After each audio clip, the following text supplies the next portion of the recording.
요한계시록 8장 6절에서 13절. 제가 한 절, 여러분들 한 절 교독하시고 마지막 절은 함께 합독하도록 하겠습니다. 일곱 나팔을 가진 일곱 천사가 나팔 불기를 준비하더라. 첫째 천사가 나팔을 부니 피섞인 음악과 불이 나와서 땅에 쏟아지매 땅의 3분의 1이 타버리고 수목의 3분의 1도 타버리고 각종 푸른 풀도 다 타버리더라. 둘째 천사가 나팔을 부니 불붙는 큰 산과 같은 것이 바다에 던져지매 바다의 3분의 1이 피가 되고 바다 가운데 생명 가진 피조물들의 3분의 1이 죽고 배들의 3분의 1이 깨지더라. 셋째 천사가 나팔을 부니 흙같이 타는 큰 별이 하늘에서 떨어져 강들의 3분의 1과 여러 물샘에 떨어지니 이 별 이름은 쓴쑥이라. 물의 3분의 1이 쓴쑥이 되매 그 물이 쓴물이 되므로 많은 사람들이 죽더라.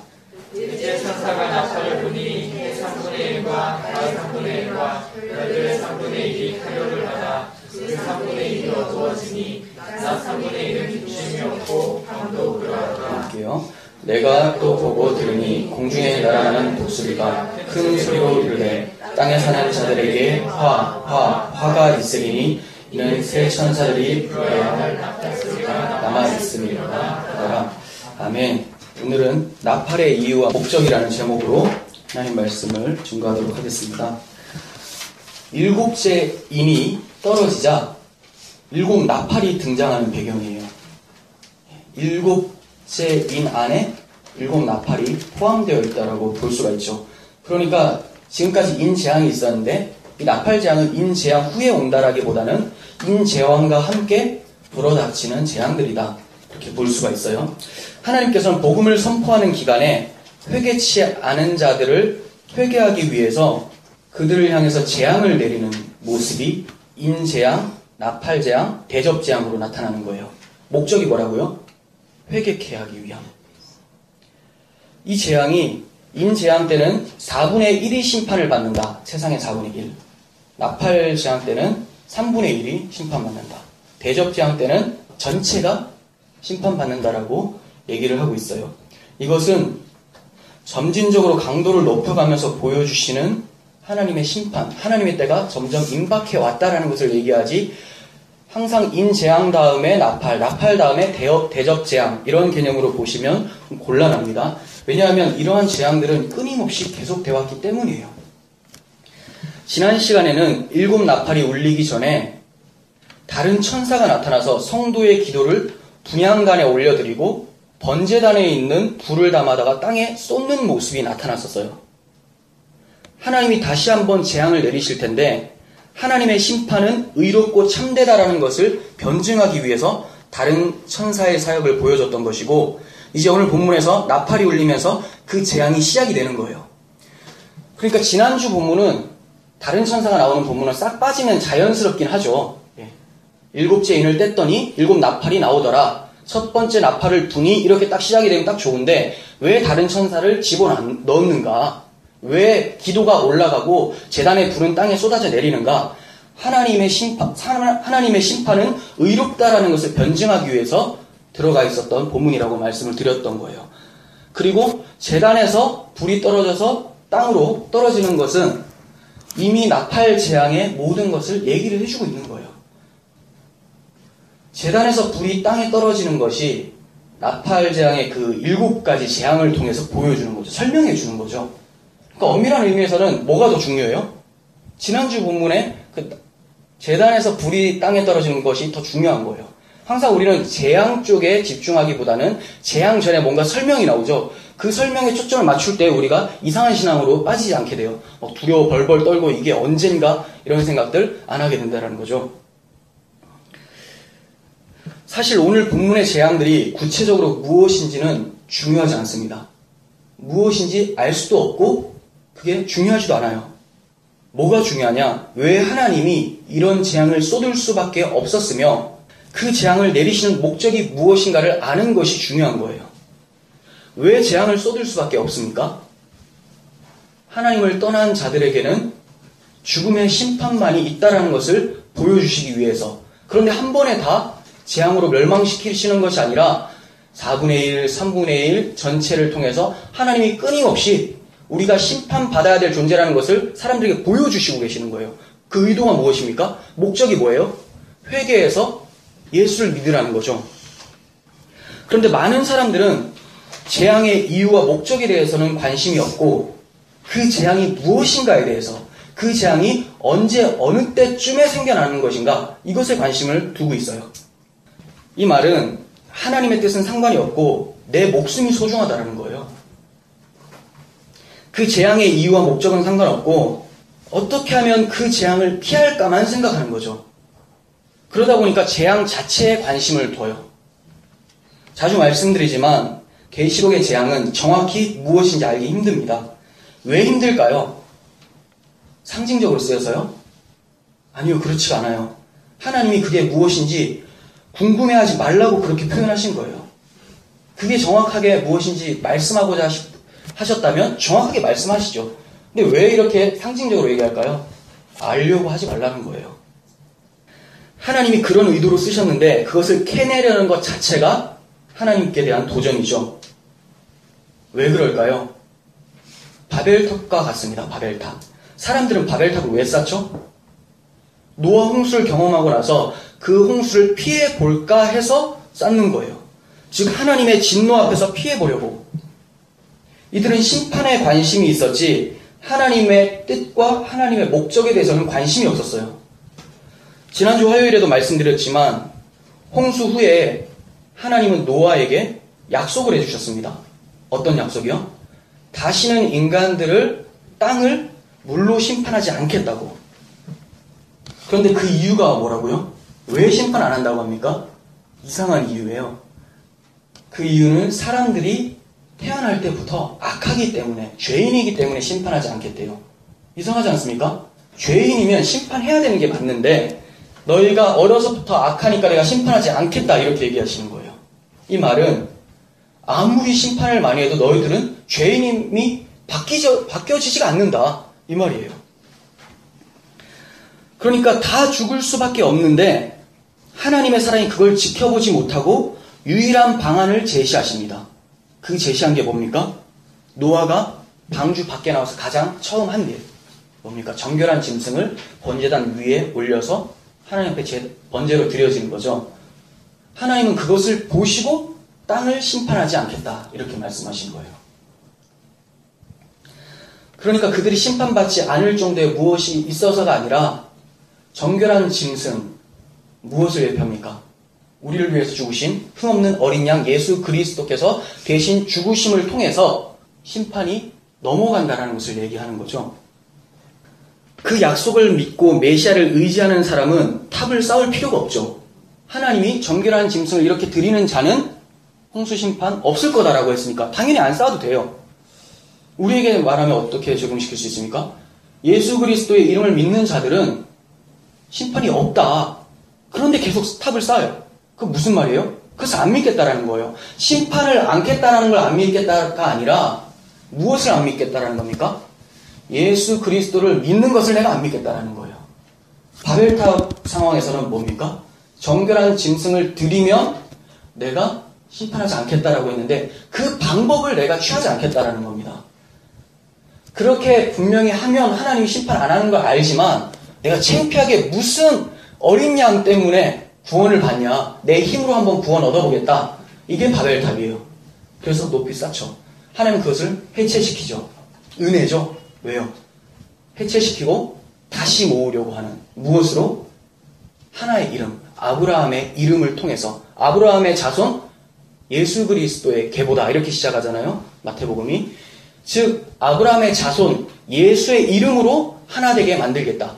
그 전에는 자기들 스스로 자기들의 이름을 내려고 모였는데 이제 하나님이 다 흩으시고 예수의 이름으로 통합시켜서 하나님 나라를 만들겠다라는 거예요. 근데 사람들은 그 이름을 부정하는 거죠.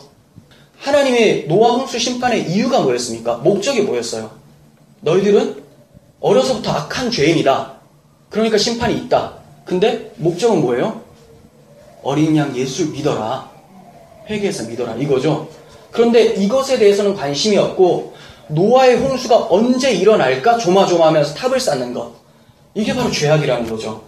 그래서 제가 나팔 재앙이 무엇인가에 대해서 너무 고민하면서 이거 어느 때 임하는가? 이거 고민하면 이게 하나님에 대한 도전이라는 거예요. 하나님께서 이 나팔 재앙은 누구에게 떨어지는 재앙이라고 얘기합니까? 예, 모든 사람들이 다 받지만 그것에 대해서 경험은 하지만 영혼에 영향을 주지 않는 것은 성도들에게는 절대 손끝 하나도 다치지 않게 한다는 거예요. 영혼이. 구원이 확실하다는 거죠. 그렇다면 우리는 그것에 대해서 벌벌 떨 게 아니죠. 하나님 약속을 믿으니까. 근데 그것 때문에 벌벌 떨어요. 그것은 어린 양 예수를 내가 붙잡지 않고 있다는 거예요. 타락한 인간들은 하나님의 약속은 안중에 없습니다. 메시아를 믿으면 구원받는다는 것을 알아도 그 방법을 의지하지 않겠다라는 심보예요. 그러니 탑을 쌓아 올리는 거예요. 관심은 온통 내가 어떻게 해서 피해볼까? 누가 피해요? 내가 어떻게 해서. 하나님이 어떻게 해서 나를 피하게 할까가 아니라 내가 어떻게 하면 피해볼까? 행위주의죠. 나의 힘으로 한번 피해보겠다. 마찬가지입니다. 재앙이 무엇인지 왜 궁금해합니까? 그 재앙의 징조가 보이면 그때 열심히 하려고요. 그때 회개하고 예수를 믿으려고요. 그럼 그 전까지는 마음대로 살아보겠다라는 말입니까? 성경에서 주님이 관심 받게 둬라, 관심 꺼라라고 한 것이 있어요. 그게 뭡니까? 때와 시기예요. 이건 너희들 관심 꺼! 이렇게 얘기했어요. 때와 시기. 그런데 이 때와 시기는 비단 주님께서 오시는 때와 시기만을 얘기하는 게 아니에요. 모든 때와 시기를 우리는 관심 끄라는 거예요. 왜 그렇습니까? 때와 시기의 주체가 하나님께 있기 때문이에요. 마태복음 6장 34절 보시면 내일 일을 위하여 염려하지 말라. 내일 일은 내일이 염려할 것이요 한날의 괴로움은 그날로 족하니라. 내일 일은 내일이 염려한다고 하죠. 이거 오타가 아닌가 생각할 수 있는데 그게 아니죠. 내일 일은 내일의 주관자. 그 내일은 하나님께 밖에 없어요. 하나님은 시간을 초월하시는 분이죠. 모든 시공간의 주가 되시기 때문에 하나님이 내일의 주체다 얘기하는 거고, 그럼 우리는 뭐예요? 오늘을 살라는 거예요. 오늘도 하나님의 것이죠. 그런데 오늘은 그 하나님을 누리는 시간이기 때문에 하나님 안에서 우리의 시간이 되는 거예요. 내일은 아예 누리지를 못하죠, 지금. 그럼 내일이 되면 그게 내일이 됩니까? 그게 오늘이 되는 거예요. 우리에게는 오늘밖에 없어요. 우리에게는 하나님께서 코에 호흡을 불어넣어 주신 그 시간만이 내가 사는 시간이지, 내일 뭐 어떻게 되겠다? 이거는 하나님께 있다는 것을 기억해야 됩니다. 누가복음 12장 19절에서 20절은 이렇게 얘기를 합니다. 또 내가 내 영혼에게 이르되 영혼아 여러 해 쓸 물건을 많이 쌓아 두었으니 평안히 쉬고 먹고 마시고 즐거워하자 하리라 하되, 자, 사람들이 자기 스스로 이렇게 얘기를 해요. 내가 많이 벌었으니까 이제 괜찮을 것이다. 그런데 하나님 뭐라고 얘기하십니까? 어리석은 자여 오늘 밤에 내 영혼을 도로 찾으리니 그러면 내 준비한 것이 누구의 것이 되겠느냐? 내일은 없어요. 내일은 없어요. 내일이 되더라도 우리는 오늘을 살죠. 그 내일이 되면 오늘이니까. 히브리서 3장 13절 오직 오늘이라 일컫는 동안에 매일 피차 권면하여 너희 중에 누구든지 죄의 유혹으로 완고하게 되지 않도록 하라. 그렇습니다. 오직 오늘이라 일컫는 동안, 성도는 하나님께서 주신 지금의 생명이 바로 우리의 생명인 거예요. 하루하루를 주님의 뜻을 알아가며 그 뜻대로 지어가면 되는 거예요. 우리는 나팔, 대적재앙을 통해서 하나님의 약속이 무엇인지를 발견하면 되는 거지, 이게 언제 떨어질까 전전긍긍하면서 두려워 떨 필요가 없다는 거죠. 준비할 것도 없어요. 왜 준비할 필요가 없는 줄 아세요? 지금 내가 늘 하나님 앞에서 준비되어 있다면 되잖아요. 오늘이 내 인생의 마지막, 오늘이 나팔 대적재앙이 떨어지는 날이라고 생각을 하면 최선을 다해서 사는 것이고, 그날이 하나, 둘, 셋 계속 쌓이다 보면 주님 나라는 오는 거예요. 그러니까 우리는 언제를 대비하는 것이 아니라 오늘을 충실하게 사는 것이 정말 중요한 거죠. 하나님께서 재앙을 통해서 보여주시는 것이 뭡니까? 회개하고 어린 양의 피에 그 옷을 씻어 희게 하라. 이것입니다. 자, 이러한 주님의 뜻을 인지하면서 오늘 본문을 보시면 6절에서 7 나팔을 가진 7 천사가 나팔 불기를 준비하더라 이렇게 말씀합니다. 일곱 나팔은 일곱 인과 마찬가지로 양면성을 지니고 있어요. 양면성. 기억하세요? 인이 떨어진다는 것은 복음이 열리는 것과 같았죠. 네. 인이 어디에 있었어요? 어떤 책에, 두루마리에 인이 쳐져 있었잖아요. 그걸 뗄 자가 없으니까 사도 요한이 펑펑 울었어요. 왜 웁니까? 여기에 구원이 담겨 있으니까. 근데 이걸 뗄 자가 있대요. 유다 지파 사자 다윗의 뿌리가 이겼다라고 하면서 죽임을 당한 것 같은 어린 양이 그걸 떼요. 무엇으로 떨어진다는 거죠? 십자가로 떨어진다는 거죠. 그걸 떼고 나니까 사람들이 찬송을 합니다. 근데 땜과 동시에 첫 번째 인, 두 번째 인 떨어지면서 뭐가 등장합니까? 복음이 선포됨과 동시에 재앙들이 막 쏟아져요. 이게 양면성이죠. 구원이라는 것은 이렇게 양면성이 있습니다. 예수 그리스도라는 이름은 누구에게는 산돌이 되지만 누구에게는 걸려 넘어지게 하는 바위가 되는 거예요. 누구에게는 장애물이 되고 누구에게는 구원자가 되는 거예요. 누구에게 장애물이 됩니까? 모든 사람들, 원래는 그게 맞죠. 그래서 예수를 다 죽이죠. 아무도 예수를 환영하지 않아요. 근데 이상한 사람들이 생겨났어요. 영접하는 자, 그 이름을 믿는 자들에게는 하나님의 자녀가 되는 권세를 주셨으니 이는 혈통으로나 육정으로 나지 아니하고 하나님의 뜻으로 난 자들이다. 이렇게 얘기해요. 여러분들이 생겨나기 시작했다는 거죠. 기적이죠, 기적. 이렇게 양면성이 있습니다. 이와 같이 나팔 또한 복음의 소리인과 동시에 심판의 소리가 되는 거예요. 그래서 앞서 다른 천사의 사역을 통해 보여준 것이 하나는 성도들의 기도가 하나님께 쫙 올라갔고 하나는 제단의 불이 땅에 떨어지는 것. 이게 동시에 보여지는 거죠. 이러한 양면성의 구조는 유명한 말씀인 신명기 28장의 복과 저주에도 나타납니다. 우리는 신명기 말씀을 대하면서 말씀대로 잘 지켜 행하면 복 아니면 저주라고 생각하고 어떻게든 잘 지키면서 살아가려고 애써요. 그런데 이러한 사고가 바로 심판받는 사고라고 말을 하고 있는 거예요. 왜냐하면 그들이 말씀을 잘 지키는 이유가 뭡니까? 저주를 피하고 복을 받기 위해서. 성도가 왜 하나님의 말씀을 지키며 살아갑니까? 하나님의 사랑이 강건해서. 하나님의 사랑이 너무나 감격스럽기 때문에 감사함으로 그렇게 하고 싶은 것이지 심판을 면하기 위해서 지킨다. 이게 바로 종회형인 거죠. 자주 말씀드리지만. 그렇다면 이 말씀은 도대체 무슨 뜻입니까? 신명기 28장이. 28장 1절 찾아보겠습니다. 신명기 28장 1절. 이게 한국의 많은 집사님과 권사님, 장로님들, 나이 드신 분들이 굉장히 좋아하는, 젊은 사람들도 다 좋아하는 말씀이죠. 근데 다 좋아하진 않고 반만 좋아해요.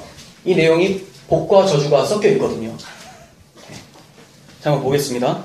28장 1절을 보시면 내가 내 하나님 여호와의 말씀을 삼가 듣고 내가 오늘 내게 명령하는 그의 모든 명령을 지켜 행하면 내 하나님 여호와께서 너를 세계 모든 민족 위에 뛰어나게 하실 것이라.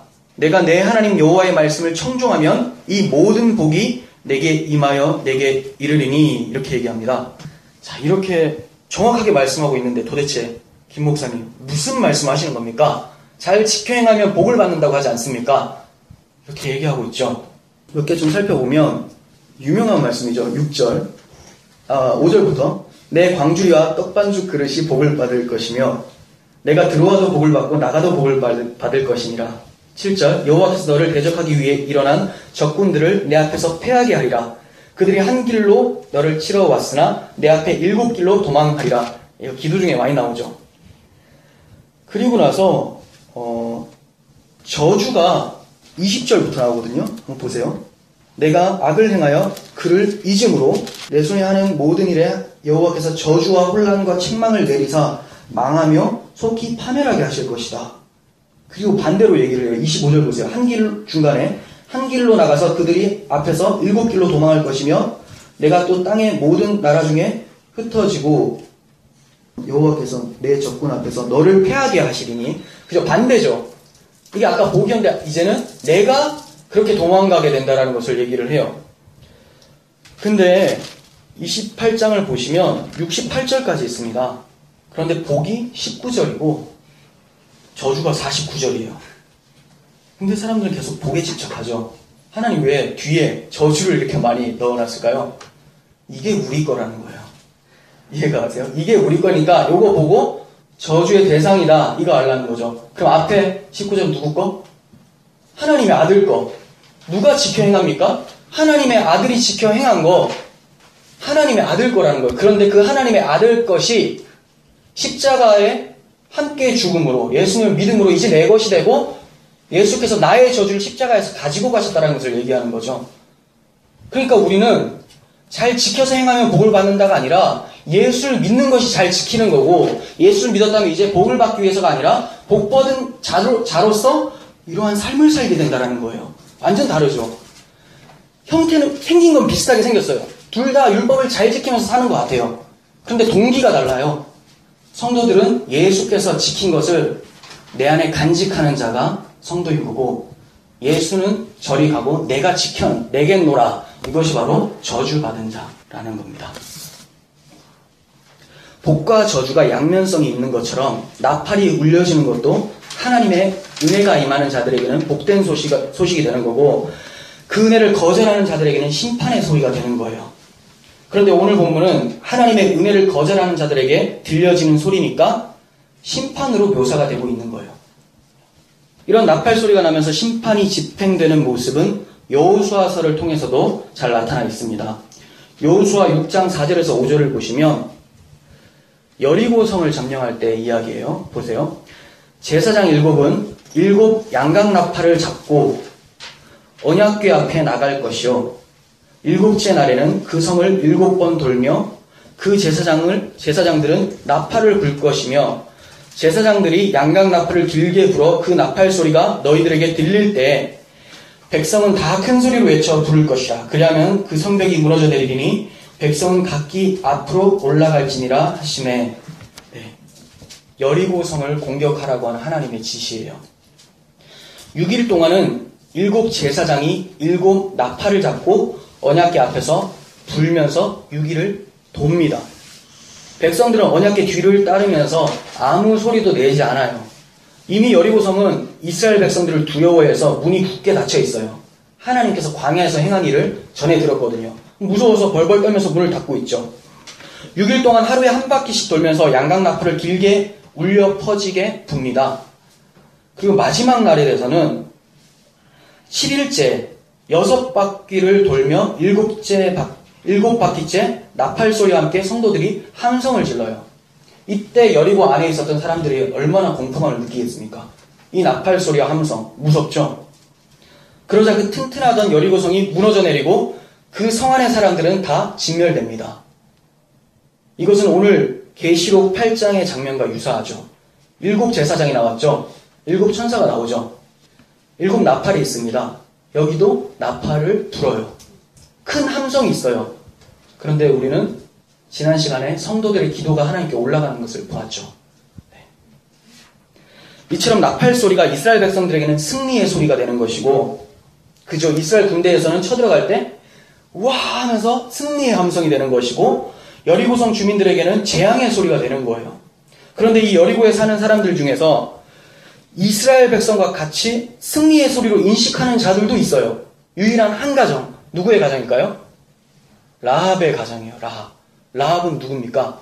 기생이에요. 그런데 자기 집에 들어온 손님이 이스라엘의 정탐꾼인 것을 알게 돼요. 그리고 숨겨줍니다. 스파이를 숨겨주면 나라를 반역한 거죠. 당연히 극형에 처해지는 것이 마땅하죠.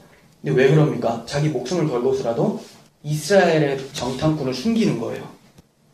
도대체 왜 이런 일을 할까요? 이스라엘 백성들이 출애굽에서 가나안에 온다는 소식을 그 가나안 땅의 사람들은 많이 들었었어요. 애굽에 나올 때 하나님께서 행하신 일과 홍해를 건넌 일, 아모리 사람 두 왕 시온과 옥에게 행한 일을 들었기 때문에 여리고 사람들이 다 간담이 녹는다고 얘기를 했었어요. 간담이 녹으면 어떡합니까? 무서워서 벌벌 떨면 항복해야 되잖아요. 근데 항복을 안 하고 문을 걸어 잠그고 있어요. 이게 바벨탑이에요. 근데 라합은 숨겨주는 거예요. 오히려 하나님의 군대를, 이스라엘 군대를 자기 군대라고 인식하고 이 가나안 땅의 군대를 타국의 군대라고 생각을 하는 거죠. 가나안 땅 입장에서는 매국노예요. 그런데 하나님 나라 입장에서는 구원해 내야 될 하나님의 백성인 거죠. 그러니까 그 소리가 어떻게 들리겠습니까? 이 라합에게는 기쁨의 소리, 나를 구원하는 소리.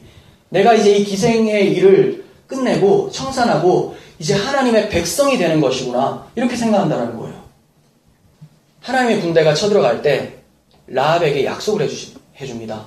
반드시 이러한 표징이 있어야 된다. 이거 없으면 심판받는다. 그 표징이 뭡니까? 집에 붉은 줄을 달아매라는 거예요. 하나님의 군대는 표징이 없으면 다 부시고 들어가요. 다 진멸합니다. 이 나팔 재앙은 다 부실 수밖에 없는 무서운 재앙일 수밖에 없어요. 그런데 표징이 있는 자들은 넘어간다는 거예요. 붉은 줄. 여러분들 그 나팔 재앙이 울릴 때 여러분 내놓을 표징이 있습니까? 예수 그리스도죠. 십자가를 내어놓으시는 거죠. 여러분들 목에 걸린 십자가가 아니라 가슴에 새겨진 그 십자가를 나타내는 거예요. 그렇다면 여러분들은 라합과 같이 그 나팔 소리가 승리의 소리, 나의 구원의 소리로 들려질 수밖에 없다는 것이죠.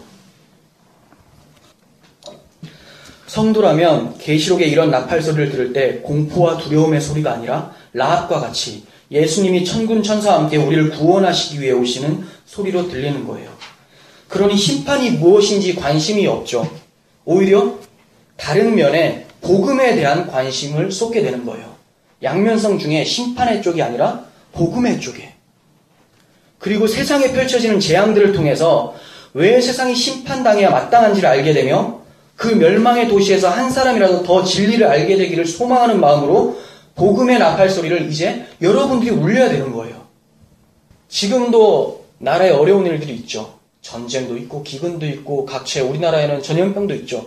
이런 것들을 보면서 아유 내가 이게 걸리면 어떡하나. 물론 두렵죠. 아프니까. 근데 여러분들의 영혼에는 상관이 없잖아요. 그럼 무엇을 두려워해야 돼요? 하나님께서 우리를 구원하시기 위해서 끊임없이 회개를 외치고 있는 하나님의 사랑의 손길인데 이것을 알지 못하는 자들에게 복음을 전해야 되는 거죠. 복음. 전염병보다 더 무서운 사형 선고가 있습니다. 그게 바로 지옥입니다. 하나님과의 영원한 단절. 지금은 일시적으로 우리 인생의 역사 속에서 잠깐 단절이 있는데 그 예수를 끝까지 믿지 않고 표징을 붙들지 않으면 영원한 단절로 가게 되는 거예요. 지옥은 다른 것이 아니라 하나님과의 단절이 지옥인 거예요. 예수님이 십자가를 지셨을 때 사람들은 예수님 얼마나 아팠을까 이거 많이 생각하잖아요. 그냥 아프시죠 당연히. 그런데 그럼 예수님이 그거 무서워서 벌벌 떨면서 이 잔을 내게서 옮겨주시옵소서 이렇게 기도했을까요? 사도 베드로도 그냥 거꾸로 달아주시오. 폴리캅은 필요 없다. 묵지도 말라. 그냥 화형 그냥 해라. 내가 어떻게 주님을 배신하겠느냐. 당당하게 죽었는데 그 예수가 하나님의 아들이 좀 피하게 해주세요. 이렇게 기도할까요? 그게 아니죠. 왜 하나님의 아들이 그렇게 십자가를 두려워했습니까? 걱정했습니까? 하나님과의 단절 때문에 그래요. 아픈 것 때문에가 아니라. 빛이신 예수 그리스도께서 십자가 올라가셨는데 그 정오에 12시에 해가 져버리죠. 하나님이 이 빛을 빛으로 안 보신 거예요. 하나님이 고개를 돌리셨다는 거예요. 예수 그리스도가 하나님의 아들이죠. 예수님의 아버지가 하나님이잖아요. 삼위일체 하나님이에요.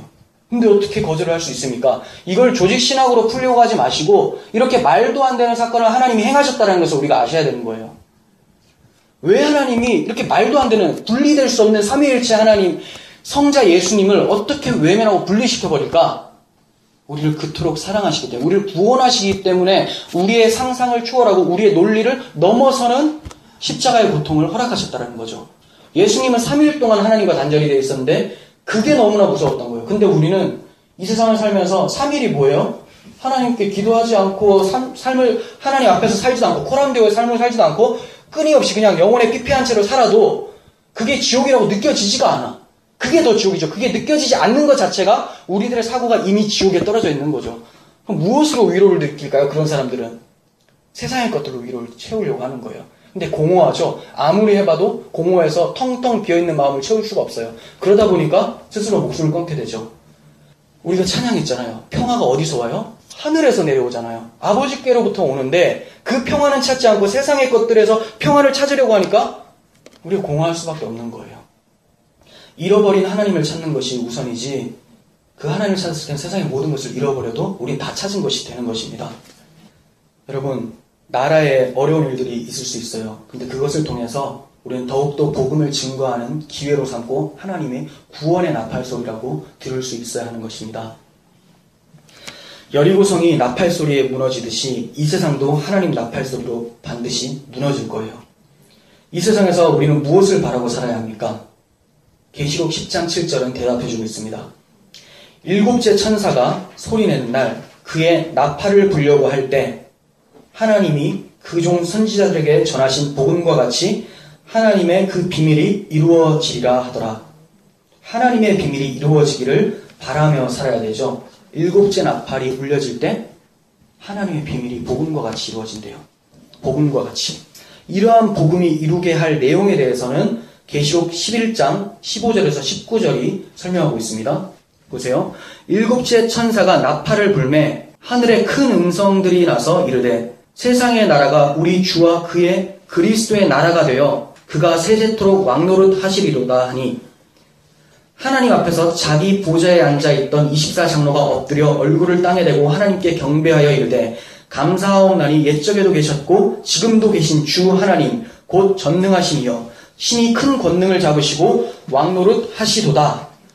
이것이 일곱 번째 천사가 나팔을 불면 이루어질 복음의 내용이에요. 복음의 내용이 무엇이었습니까? 세상의 나라가 주와 그리스도의 나라가 된대요. 그리고 성도들은 그 예수가 친히 왕노릇 한다라는 것을 찬송하고 있어요. 이것을 바라면서 우리가 사는 거예요. 그래서 예수님께서 주기도문, 기도를 어떻게 하라고 가르쳐 주실 때 하늘에서 뜻이 이루어진 것처럼 땅에서도 이루어지다라고 하잖아요. 이거는 먼 미래의 일만이 아니라 지금 내가 땅에 속한 자가 아니라 하늘에 사고하는 그 하나님의 사고가 나를 통치해 달라고, 하나님의 통치가 지금 나에게도 임하게 해달라는 현재적 천국에 대해서 얘기를 하고 있는 거예요. 날마다 오늘을 천국으로 살아간다면, 하나님의 통치를 기대하며 소망하며 살아간다면 여러분들은 반드시 주님 다시 오시는 마지막 날에 구원의 함성을 지를 수 있게 됩니다. 그 나팔 소리가 두렵고 떨리게 느껴지지가 않죠. 그러나 복음을 믿지 않는 자들은 대조적으로 이러한 결말을 맞게 됩니다. 계속해서 보겠습니다. 18절. 이방들이 분노하며 주의 진노가 내려 죽은 자를 심판하시며 주의 진노가 죽은 자를 심판하신대요. 이 죽은 자는 하나님과 단절된 죽은 자, 불신자를 얘기하죠. 그리고 대조적으로 종선지자들과 성도들과 또 작은 자든지 큰 자든지 주의 이름을 경외하는 자들에게 상을 주시며 또 땅을 망하게 하는 자들을 멸망시킬 때로소이다. 이렇게 얘기합니다. 완전 극명한 대조죠. 19절. 이에 하늘에 있는 하나님의 성전이 열리니 성전 안에 하나님의 언약궤가 보이고, 이게 성도들에게 보이는 거예요. 드디어 그 휘장이 거쳐지고 하나님의 언약궤, 지성소 안으로 들어가게 되죠. 그런데 반대로 믿지 않는 자들 어떻게 됩니까? 또 번개와 음성들과 우레와 지진과 큰 우박이 있더라. 성도는 지성소에 들어가게 되고 불신자들은 애굽에 내린 재앙의 실체인 최후 심판이 임하게 된다는 거예요. 우리가 계속 자세하게 살펴보지 않았지만 네 번째 나팔까지는 애굽의 재앙과 굉장히 유사한 모습을 띠게 됩니다. 애굽의 재앙은 애굽이라는 세상 나라에 대한 하나님의 심판이었죠. 애굽 신들에 대한 심판이었어요. 그들이 신이라고 생각하고 있었던 것. 이제 계시록 나팔 소리에서는 이 세상 사람들이 신이라고 생각하고 있었던 것. 자기 배를 신으로 여기죠. 자기 욕망이에요. 욕망. 여러분들 스스로가 머리가 되어 있는 그 머리들을 다 치시고 하나님이 친히 머리가 되어주시려고 하는 거죠. 우리가 오늘 성경 공부 시간에 하게 될 내용이지만 이스라엘 백성들이 블레셋하고 싸우다가 언약궤 가지고 싸우다가 뺏기죠.